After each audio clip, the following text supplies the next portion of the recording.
welcome to the Man United Agenda, our reaction show to the defeat against Newcastle United on a scoreline of 2-1.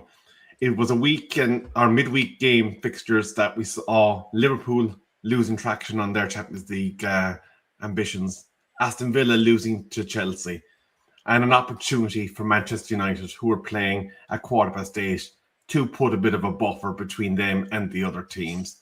Unfortunately, Michael Carrick's unbeaten run is now over. We will obviously reflect on the table, where we go from here, because obviously this will be the first real challenge for Michael Carrick now, coming off his first loss, in terms of how he reacts from here. We're going to have a 10-day break until our next game, so there's quite a bit of time to work on stuff in Carrington. But of course, I am joined by the man that had to sit through the last 2 hours of that football. Mr. B, your record of no 3 points on the watch-alongs has returned. Thanks, Trevor. But I wasn't playing on the pitch, so I'm not taking any responsibility for that today. I'm not taking any responsibility for that today. And of course, the Sultan of Vinyl, the man that spins the tunes. He was waxing lyrical about Harry Convict Maguire during the week. And let's be fair about it. Harry probably didn't need to get out of jail on this one today. But Yaba, how are you feeling? Yeah, it's been coming. We have to expect this. Premier League, such of a standard. You've got a team who's down in 12th for something like Newcastle. And, you've got to go there away from home. And, yeah, we want to win a game, but these things happen. The only disappointment, I'd say, is that with 10 men, obviously the penalty, we went down. I was thinking, oh, God, great comeback. But with 10 men for a whole half, I think the strategy should have been to dominate a bit more and put it on them and create more chances. And that's something we couldn't really do. And the questions have to be asked about that. Not to be too critical, but you have to say, well, why didn't we use the extra man and why didn't we make that count? So I'm just curious to know what your thoughts about that are. But overall, we've had a great run. Remember that. And look at the position we're in. And the other teams around us are floundering, So it's not to do with anything other than the Premier League is tough. West Ham, look at them. They're in the bottom three and they're fighting for their lives. So every game in the Premier League is a tough encounter. Man City drew today. Aston Villa at home, they lost by 4-1. You see what I'm saying? So we've, considering all those factors, we've gone on a good run and we've beaten some good teams. But obviously, it comes to an end at some point. We just got to kick on and continue and just don't be too downhearted about it. Let's just have a quick look at that table, because obviously this is the state of play now following the conclusion of today's games. We don't need to worry about the first and second team. Where we're looking at is from third until, let's just say, seventh for the sake of argument. Manchester United, 51 points, ahead of Villa on goal difference, who have 51 points. And then a mere 3 points behind are both Chelsea and Liverpool on 48 points. Now, prior to today's games, Manchester United were 1-20 to finish top 5, according to the bookmakers. And obviously, we were given a gift in Wolves last night, beating Liverpool Football Club.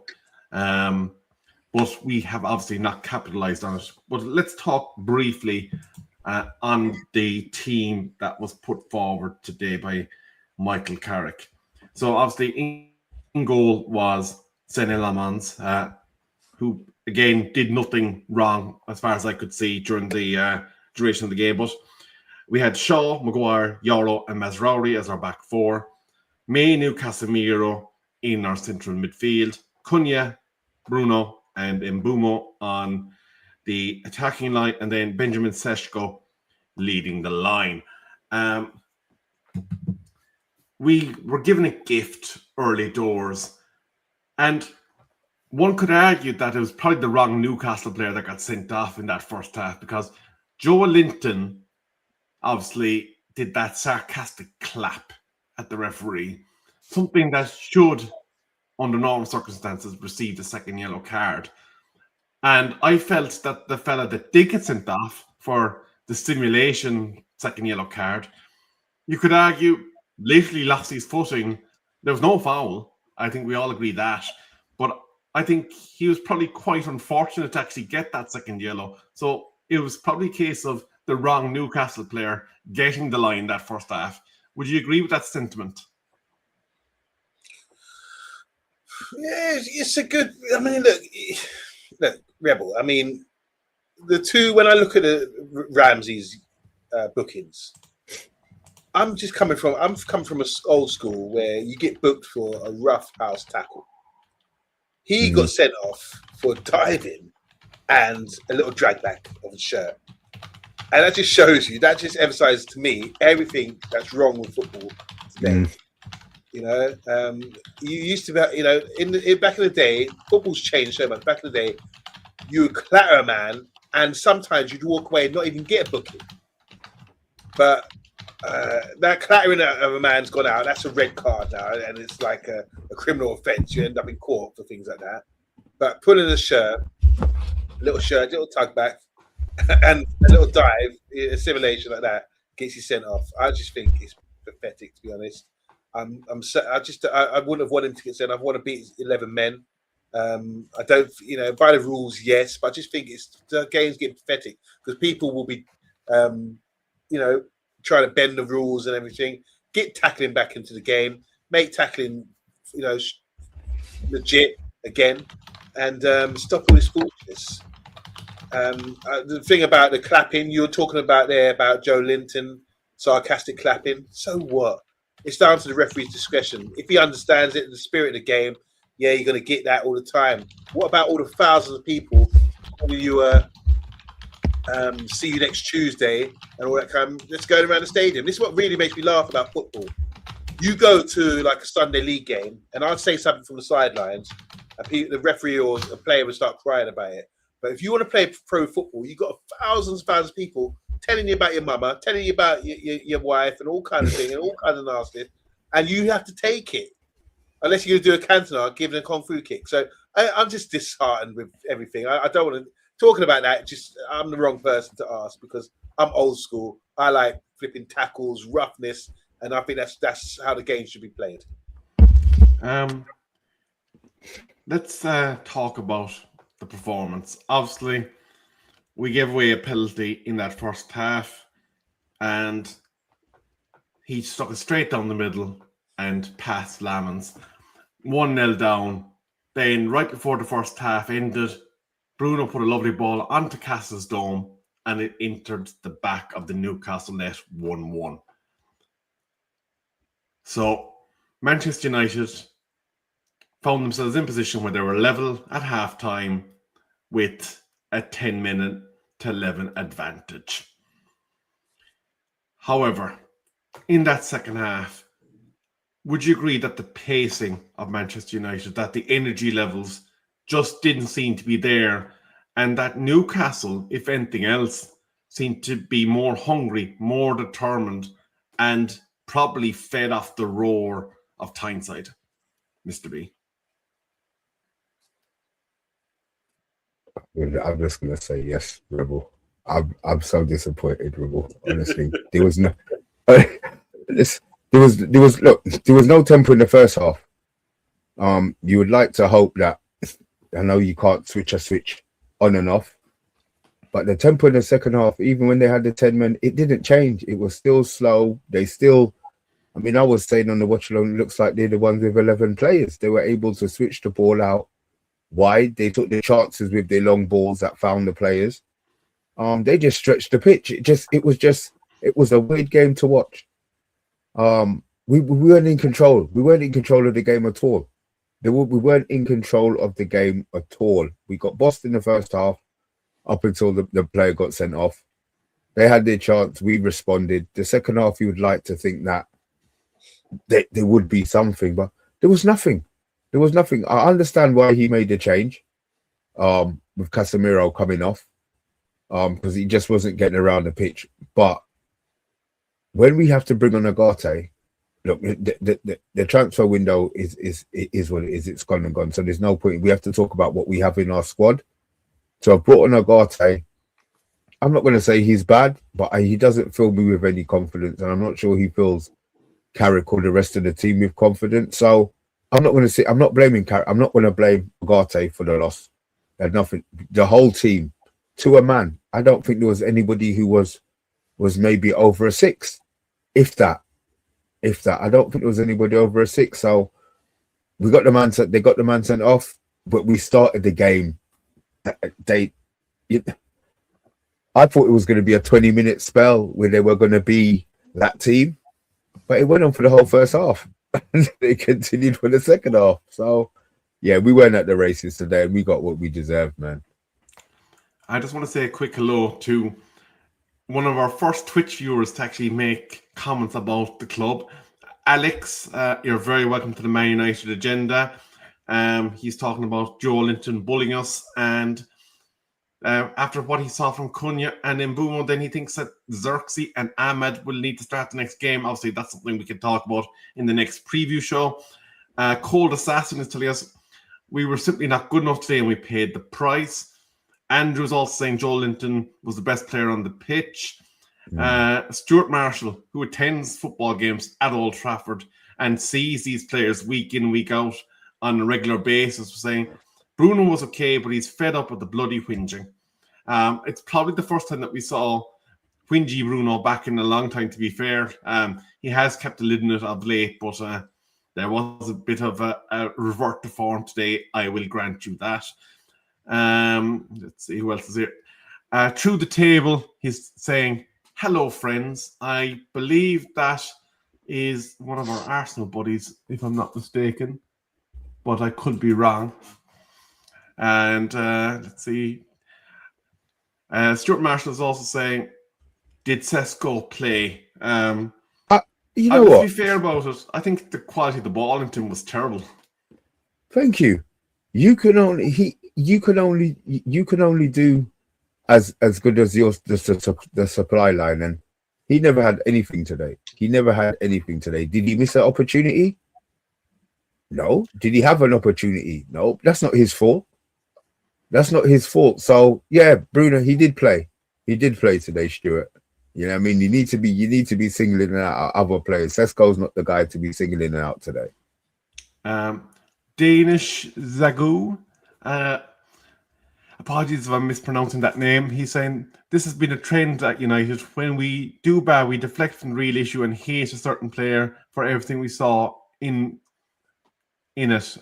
He's saying examples: David De Gea, Maguire, and now it is Ugarte. Kieran is saying people shouldn't be down. Yes, we didn't turn up tonight, but we're not going to win every game. 100% absolutely correct on that front. We did say, I think, that the inevitable defeat was going to eventually arrive under Michael Carrick's tenureship. We weren't going to go the rest of the season on a winning streak, but absolutely, you're 100% on that front. Mr. Port is saying unlucky result. I came back to take one on the chin. I predicted 1-1 with a Casemiro goal, and he also was unlucky enough not to get the turf accounted to pay out at the end of that game. Alex, again from the Twitterverse, saying Sesko maybe got 2 good passes, and even then they were in tight spaces where nothing could be done. So in fairness, I think the chat is pretty much saying that it did not go on the shoulders of our big striker. But let's just have a quick talk about, I'm just going to give you some ratings from livescore.com. And according to them, the joint worst player, actually the worst player on the pitch according to them because of the red card was Ramsey. Then Sesko and Mbomo on our side. And the players that lit it up, Gordon for Newcastle was the best player on the field according to them, followed by Bruno and Trippier. And then there's Cunha, and there's a whole mess of Newcastle players then after that are relatively high up. But when you look at that game, obviously, Michael Carrick now has to go into a losing dressing room for the first time. He's obviously going to be looking to impart a learning message, you'd imagine, and kind of while we point out what didn't go well for us on that pitch, also what we can do going forward as to how we can address the issues that came to play today. How important is it now to get things back on track in the next game? And what do you think the atmosphere is going to be like in Carrington in terms of the training ethic coming off a loss now? Sometimes, Rebel, you just have to accept that, you know, you were turned over. There might be a few arguments to say, look, man, you know, I think it's going to be positive. Like I said in the past few weeks, when you build a winning run, it builds confidence in the team. So there'll be respect for one another. They'd be saying, look, we should have won this. We had opportunity here, second half, against 10 against 11. We should have done better. Should have applied ourselves a bit more. I think they were just waiting for things to happen rather than forcing things. And when you've got the extra man, you should really try harder to sort of work the ball. And I don't think we did that too well. But it's fair. It's fair enough. I don't think it's going to be a disaster. I don't think it's going to be any sort of stringing up of players or anything like that. They scored a worldie to win the game. It was an absolutely fabulous goal. You could say, you know, Maguire could have gone over there, but he done the right thing by saying, Malacia, I'm going to cover the middle. You go over there, you know.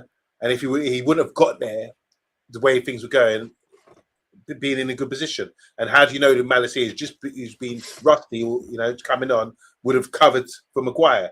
So it's the right call, I believe, to get Malacia to go out and stand him up. But he didn't stand him up at all. He let him cut inside onto his strong foot. And Malacia didn't even make an effort. That's unlike Malacia. Malacia is a dog. He runs out there, gets in your face and dogs you. But he didn't even make an effort to it's like he's one of these mannequin cones that you have, you know, that you put up, set up in training, step over and push past the player. He didn't do nothing. He didn't do anything. Excuse my grammar. He didn't do anything. You know, so look, I'm not, if you're going to be critical, that's what I'm going to say. I felt that Malacia could have done a lot more to, you know, it was you were the first man and you stood there like a flipping mannequin and like a training, what do you call them, training dummy. In the wall, yeah, that wall. It's like, what's the point? Players do that in training. They do step overs, beat the man, beat the mannequin thing, and slot the ball into the back of there. Can I put this to you though, Yaba? Obviously, Malacia has not seen the field for quite a long time. He's an unused player for the majority of the time. And is this the price we're paying for cold players coming into games when they haven't been battle-hardened? Well, you heard me say this. You have to snip it. I said this a couple of weeks ago about the balance. And I said there's a couple of players. I said Agate, I said Malacia and Xerxes are players that, you know, they're senior players. They need to get more game time because they will come on and like that. And that I'm not blaming. Look, these are small details that lose you games. But for me, if it was a great goal. I can't really scrutinize it too much. But I was disappointed because as a defender, you have to get out there and stop the guy doing what he wants to do like that. Just get on him. And he obviously couldn't get there. But then when he did come to you, you let him just get a few yards off him just with one little step over, and he was just pushed on his left foot. And then that was curtains. Absolutely. There's Jamie saying hello to Mr. B. Mr. Portis is saying he wonders, was Maguire's head in the game because of obviously the announcement that came out from Greece today about him receiving a suspended sentence, which was obviously big news. But look, I suppose the reality of the situation is Manchester United lost the game of football in Newcastle 2-1, and we've tasted defeat for the first time in 2026. Our next game is clearly going to be a top 5 game of significance in that we're playing Aston Villa on Sunday week, the 15th of March at 2:00. So that result is probably more important than tonight's one, even though obviously it is disappointing. We will obviously be previewing that closer to the time, but the rest of the week is looking as follows on the Man United agenda. We will have the aftermath starring Rio tomorrow. He's going to probably be zoning in on Maguire's culpability for that second goal. He's going to be zoning in on our flat performance in midfield. the lack of chances created for Sesko. Obviously, he's going to be talking about what we could have done better in terms of defending when we gave away that penalty. But there's a lot to kind of deep dive in that game. And then Mr. B, who has had the better of the Arsenal fans for quite some time and has had them dancing to his tune on the Friday night show, is probably going to be dealing with a different beastie on Friday. A more cocky Arsenal fan, a more buoyant Arsenal fan, an Arsenal fan that thinks the Premier League now is firmly within their grasp.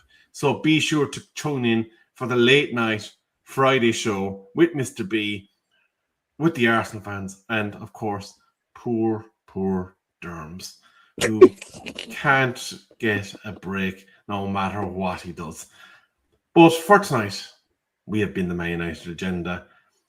And as always, hit the like, hit the share, hit the subscribe, and of course that notification bell, because that is what will tell you when we go live. And our apologies for the AI-generated thumbnail.